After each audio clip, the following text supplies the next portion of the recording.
الله محله ومدن لبا سنو يبر كير سكن سوعلي أنه نبضه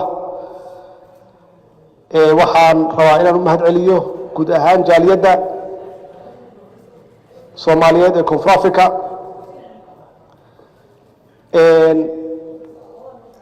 markii hore aan idin imid runtii waxay ahayd taageerooyinka ugu badnaa oo aan ka helay jaaliyadaha Soomaaliyeed ee dibadda qurbaha jooga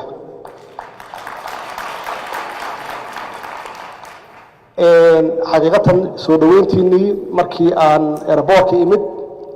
ilaa markii aan baxayay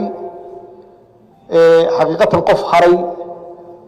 qof weyn iyo qof yar iyo gabdhaba ma jirin weliba waxaan xasuustaa habeenkaas xafladda aan sameynay dad badan oo aad u fara badan in laga celiyo albaabka iyadoo 2,000 ku dhawaad ay ku jireen gudaha weliba waxaan iloobeyn oo aan rabaa in aan raadino dhalinyaro ka noqotay xafladdaas inay gashay accident ama shil qaarkoodna ay aad ugu dhaawacmeen marka waxaan jeclaan lahaa haddii aan la hadli karo inay raadisaan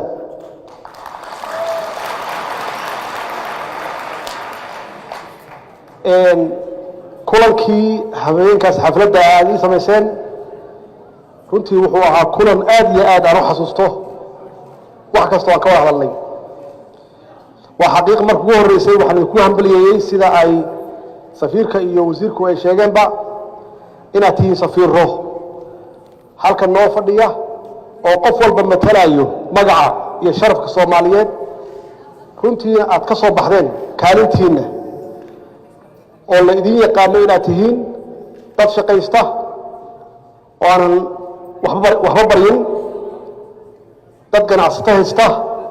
oo runtii waddankan contribute gareeyay oo shaqo abuuray Koonfur Afrikaanka dadka ahna aaminsan inaad tihiin dad runtii waddankan wax badan ku soo kordhiyay waan idinku hambaliyay waxaan idinku dhiirigeliyay inaad sii xoojisaan kaalintaas aad ku leedihiin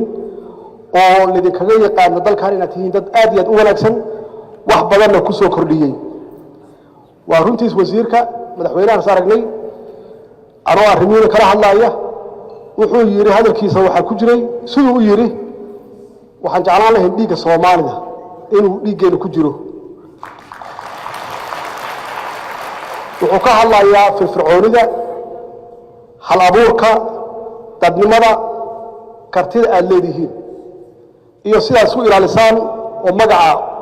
iyo sharafka dalkiina iyo dadkiina aad u ilaalisaan marka waxa soo kala maqalno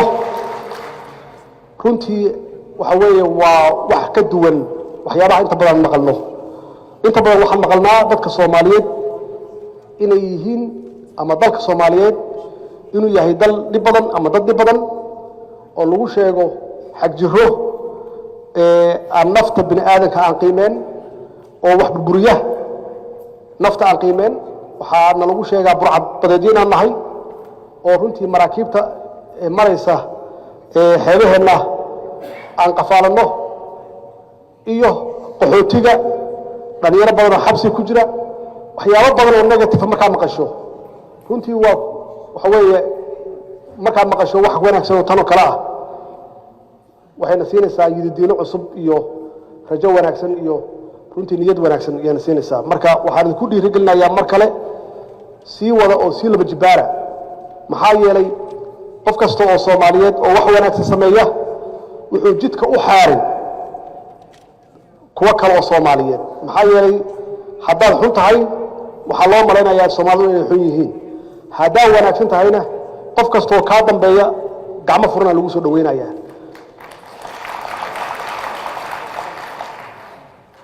idinka kaliya ma aha jaaliyada kale lagu arkay oo Soomaali ah oo aan arkay iyagana dadaalkooda aad u badan yahay oo madaxdooda ay aad u amaanaan waxa kamid ah jaaliyada Soomaaliyeed oo degan Kenya iyo South Sudan iyo Suudaanta naftigeeda xaqiiqatan meelaha Soomaalidu ku badan yihiin anigu madaxdooda arko dadka Soomaaliyeed aad iyo aad loo amaanaa laakiin marmar waxaan is weydiin karaa haddii dibadaha aan saas ku nahay maxaa gudihii ku dhacay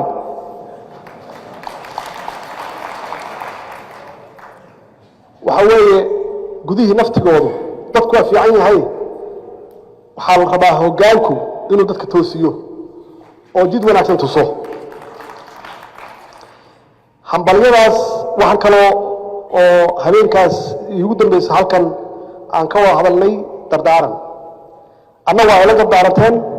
anna waa idinla dardaarmay aniga dardaaranka aan idinla dardaarmay waxay ahayd dardaaran aan ka helay madaxda iyo qeybaha kala duwan bulshada markaan weydiiyey aan iri maxaa loo baahan yahay inaan ka hadlo oo aan dadka aan rabaa inaan la wadaago waxay ugu yiraahdeen waxa aad uga hadashaa arrimaha midnimada naga liidata xoogaa waxaa nagu dhex jira xoogaa kansar yaraan cudurro yaraan nagu dhex jira ilaah naga daaweeyo marka nagu dhiirigelin in midnimada la xoojiyo waxyaabaha qabyaaladda ahna la iska fogeeyo marka waxaan sii tusaalooyin annagoo ummad Soomaaliyeed ah wax walba wadaagna dhaqan caado diin luqad aragti wax walba wadaagna iyo deegaanba yaa haddana dadkeen waxaad moodaa iyagoo wax badan ka midaysan wax yar oo ay ku kala duwan yihiin inay balbalaarinayaan مثلا waxaan kaga soo qaaday marka Afrikaanka hadda annaga Soomaaliya jooga oo gacanta naga siiya arrimaha amniga iyo guud ahaan qaaradda Afrika dalalka ku yaala waxa weeye waa dalal isku geeyay dad isku geeyay oo aan waxba wadaagin luqad aan wadaagin dhaqan wadaagin diin wadaagin maxaan ku yiraahdaa caado wadaagin saasay tahay waa naga horeeyaan oo iyaga waxna tarayaba oo waa kaas oo halkan aan joognaa oo South Africa ah oo saa sheegteen 12 noqodood looga hadlo iyo diimo badan maxay tahay sababta marka sababta waxay tahay wadamadaasi muddo dheer iyo dadkooda indoctrination ku wadeen ay hanuuninayeen ayna u sheegayeen waxyaabaha ku kala duwan yihiin iyo waxyaabaha ay ka midaysan yihiin isaga mid yihiin waxyaabaha ku kala duwan yihiin waxay ku qoraan far yar oo la akhrin karin marka ka sheekeynayana waxay ku sheegaan wax aad u xun saas darteed yaa far yar loogu qoray waxa ay isaga mid yihiin oo aan jirinba far weyn iyo ku qoraan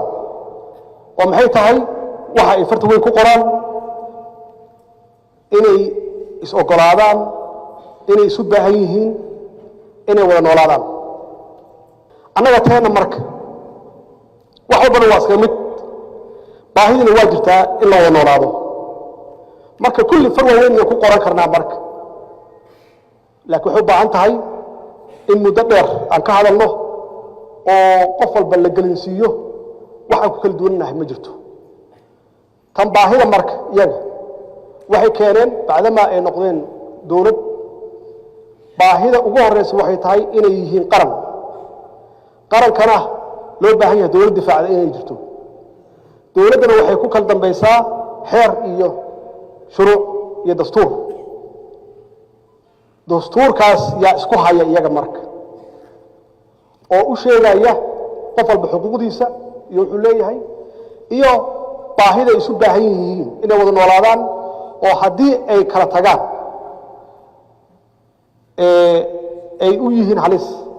cudurro abaaro iyo colaado marka annaga marka waxa weeye saas oo kale inaan ka hadalnaa loo baahan yahay ummadda Soomaaliyeed waxa badan aan wadaagno waxa ugu muhiimsan ee tahay inaan wada noolaano laakiin inteena badan waxaan jecelnahay inaan la noolaano dad intay 100 sano ka hor oo reer hebel isku yiraahdo qof 200 sano ka hor yaa rabtaa inaad isku identify garayso oo aad la noolaato kii ku ag taagnaa oo aad kaliya u baahan tahay la sheekaysto oo la shaahdo waa u baahanta iyagu waxay yiraahdaan marka dadka Afrikaanka ah baahidooda iyo inay wada noolaadaan hadda aad u beerley tahay waxa u baahan tahay nin xool leeyahay oo ka iibiyo caanihii iyo hilibkii waa isu baahan tihiin marka maxaa yeelay caano keliya kuma noolaan kartid labadooda wuxuu u baahan yihiin daawo wuxuu u baahan yihiin qof ka iibiya daawadii xoolaha qof ka iibiya abuurkii qof guriga u dhisa qof macallin ilmihii wax u bara marka inaan fahmnaa loo baahan yahay waxaan intaas u fahmi weynaa maxay tahay marka tusaalahaasaan waagaas idin siiyey waxaan idinkula dardaarmay midnimadu inay ka xoog badan tahay wax walba inaad tihiin dad isku maxaan ku raahdaa walaalaha wax walba wadaaga inuusan qabiil idin kala qaybin in aysan gobollo aysan idin kala qaybin inaad isu baahan tihiin magaaladan weli markaad joogtaan oo ajnabi ku tihiin inaad wada noolaataan inay khasab tahay oo wax alla wixii dhaqankii xumaa oo kala qaybinta iyo qabiilka ahaa aad ka saartaan taasaan idinkula dardaarmay idinkuna waxaad igula dardaaranteen markaan idin weydiistay taageeradiinna iyo kaalmadiinna waxaad tidhaahdeen ilaahay ha kuu fududeeya hawshaasa u socoto adigana waxaan kaa codsanaynaa inaad noqoto qof ummadda u dhexeeya oo aan qabiil aadin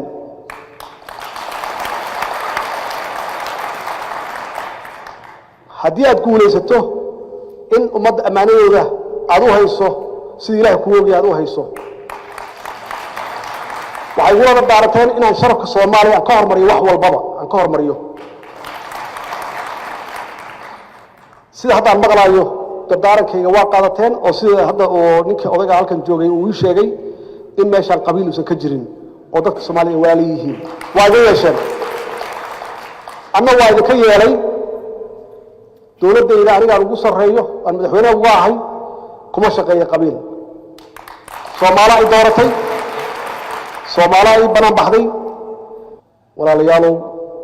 sidii sharafta lahayd waagaad ii soo dhaweysteen marna ma iloobi karo waa idinkaga mahad celinayaa mar kale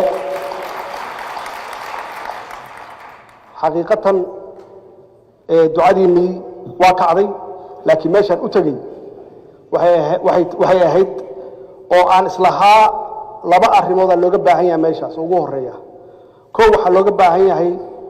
qofkaas inuu yahay qof daacada oo maxaan ku yidhaahdaa ku hogaamiyey si daacadnimo ah bacdamaa aad looga hadli jiray musuq maasuq iyo wax la mid ah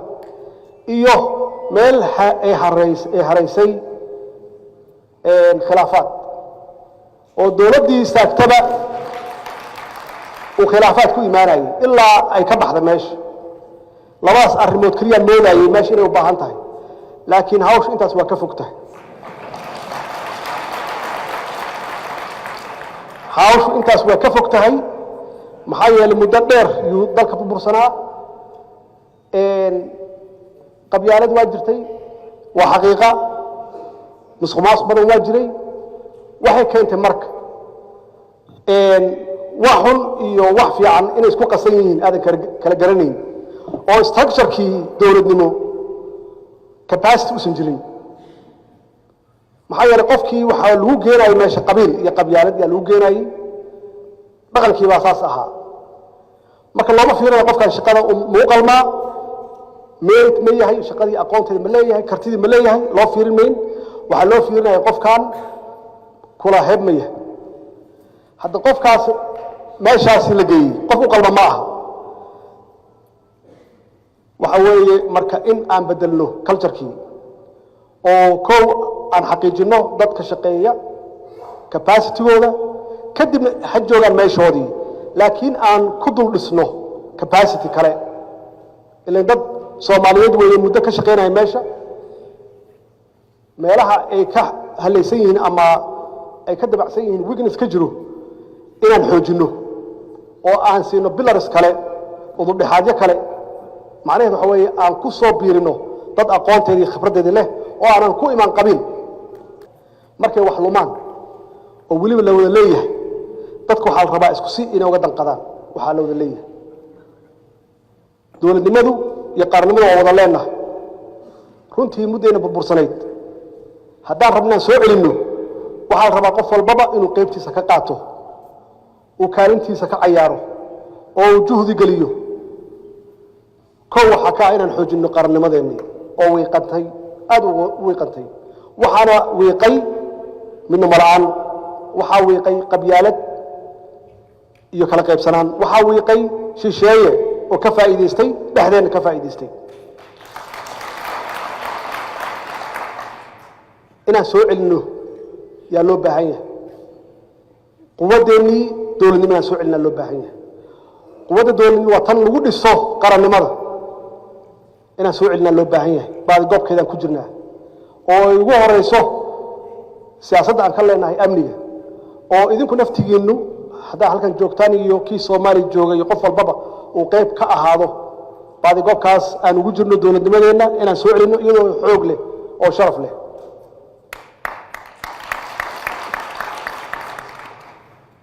arrimaha amniga wax badan baan ka qabanay, waxaan ka wadnaa reform, isbeddel yaan ka wadnaa annagoo runtii xoojinayna tayada ciidankeenna, tiradoodan xaqiiqsanayna. waxaan ku guulaysanay inaan siino mushaaharaad joogto ah intii aan joognay, ilaa markii dambe aan nidhi bal aan hubsanno cidda aan mushaharka siino oo aan tirakoob dib ugu noqonnay. waa dhici kartaa inay ka timid maxaa yeele dadku ma jecla isbeddel. isbeddelku waa wax xanuun badan. dadkii inaysan jeclaysan isbeddel qaarkood oo ay abuurtay xoogaa dhibaatooyin inay abuurtay, laakiin meeshaan u soconnay waxay ahayd inaan hubsanno ciidanka aan u baahannahay howlgalkiisa, ciidankaan u baahannahay tababarkiisa iyo qalabkuu haysto. ma aha inaan mushahar u weyne, ma aha. 2 sano la soo dhaafay ilaa hadda waa siinaa mushahar joogto ah. qofkii isrejistareeyey oo sameeyey biometrika sameeyey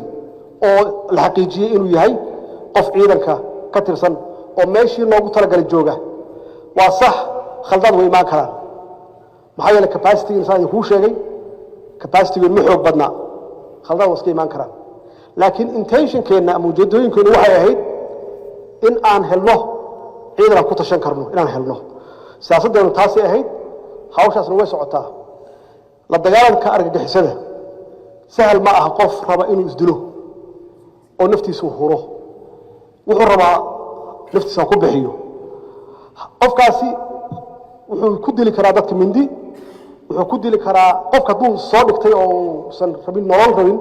wax kasuu isticmaali karaa. maxaa yeelay caqiidadaa ah. waxaan ka abbaaraynaa caqiidada marka, waxaan ka abbaaraynaa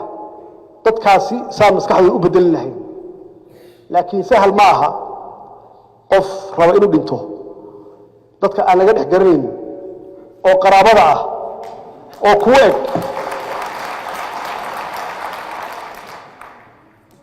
sahal ma aha.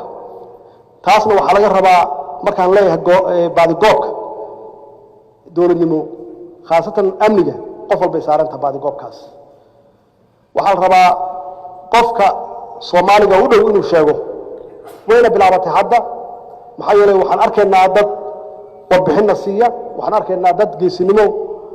sameeya oo sheega dadka waxaasoo kala sameynaya. hawshaasi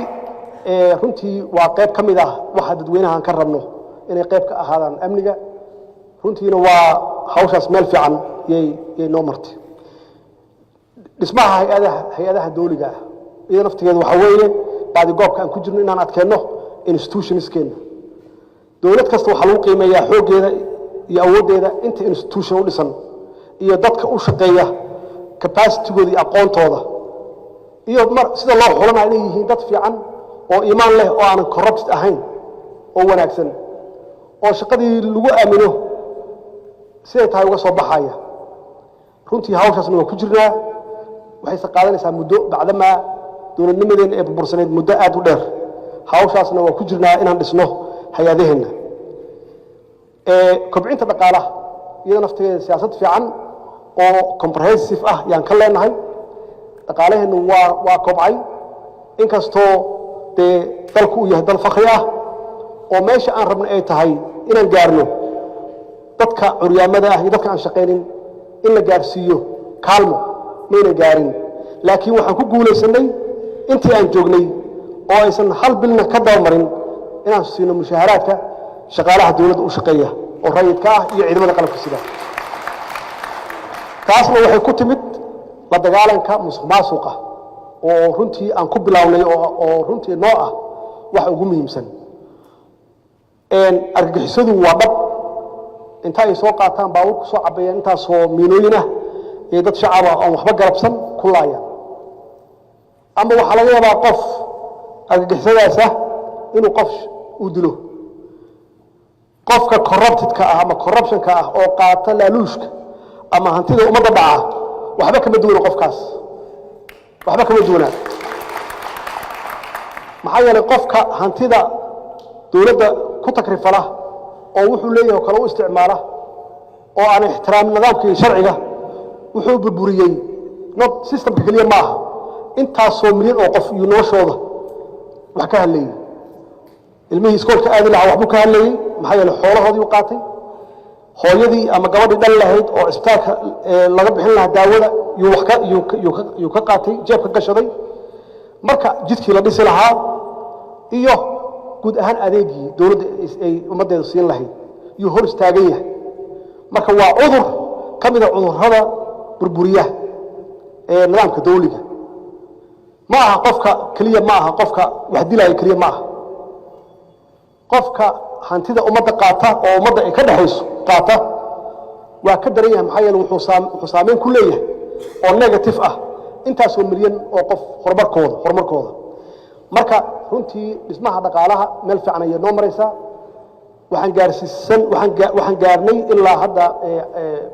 caalamku uu noo aqoonsado inaan nahay dowlad hufan world banka iyo IMF-ka ay grantsna siiyaan iyo European Unionka oo direct budget ah ay qiraan in dowladdan ay tahay dowlad hufan oo transparency leh oo nidaamsan oo qaabkii ay yaqaaneen ku shaqaysa oo nidaamsana waxa intaas dheer siyaasadda arrimaha bulshada oo aan rabno runtii adeega ummadda inaan gaarsiino ay koow ka tahay waxbarashada ummadda waxa ugu horeeya oo laga kobciyo waa aqoonta weeye waa sax waa in wax la dhiso horta oo infrastructure-kii la dhiso laakiin maxaa lagu dhisi infrastructure-kii waxaa lagu dhisi aqoon yaa lagu dhisi siduu professorka sheegoo kale waxaan la wareegnay 24 iskuul oo aan doonayno intooda badan inay ahaadaan iskuulle farsamo oo lagu barto waxyaabaha dalka horumarkiisa iyo dhismihiisa qayb ka noqon kara qayb ka qaadan kara dib u dhiska dalka waa iyadana waxaan doonayno baadi goob aan ugu jirno dalkii waa burburay annagaana burburinay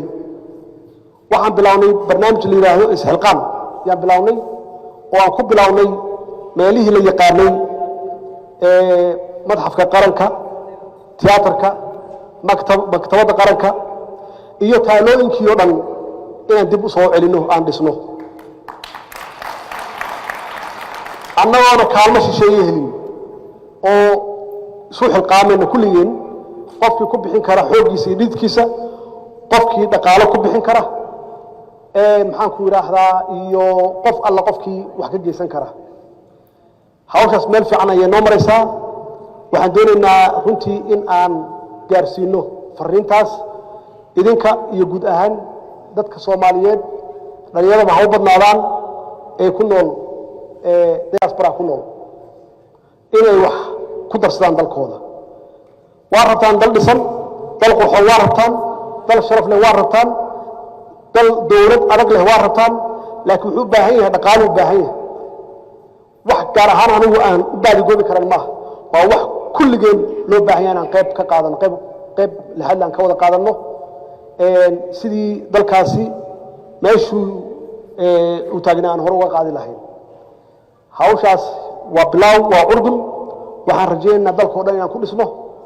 warshaddii ugu horreysay oo aan qalabkeeda ka soo saari lahayna waa furnay mudday xirnayd qalabkeeda waa la furfurtay intaan imaan ka hor meel yay iska taallay hadda alxamdulilaah waa isku celcelinay dhib badan baan u marno hadda way shaqaynaysaa oo wax soo saar ayay leedahay waxaan doonaynaa dalka inaan ku dhisno intayna la gaartaba hadduu ilaah yidhaahdo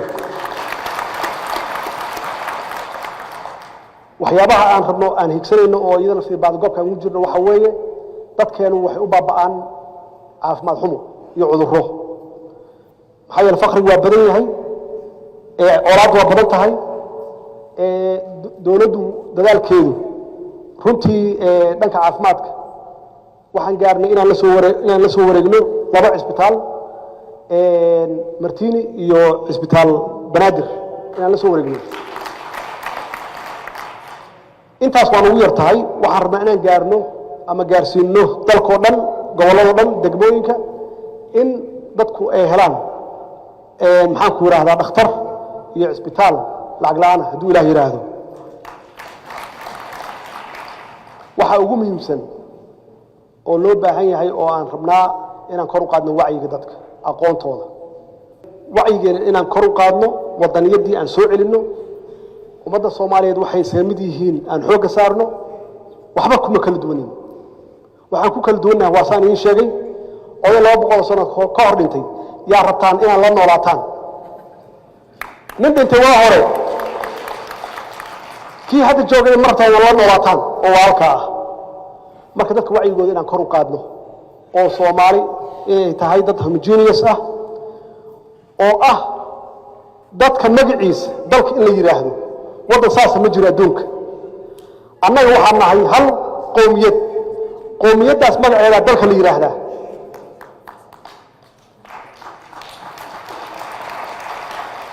dalkaasna waa dal khayraad badan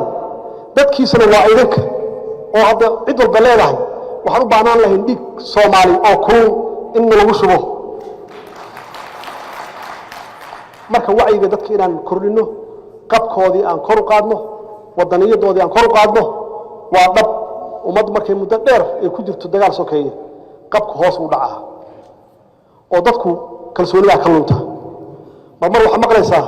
dalkeena waa la qaadanaya dawladda Hiblaaga qaadanaysa war adiga hadaa noo sheegay dalkaaga loo qaadanaya adaa noole adigu hadaa isdhiibto ama aad dhimato waa sax waa la qaadan dalkaaga dalka dal fiican weey laakiin hadaa soo taagan tahay Soomaali waxeeda qofkii u yimaada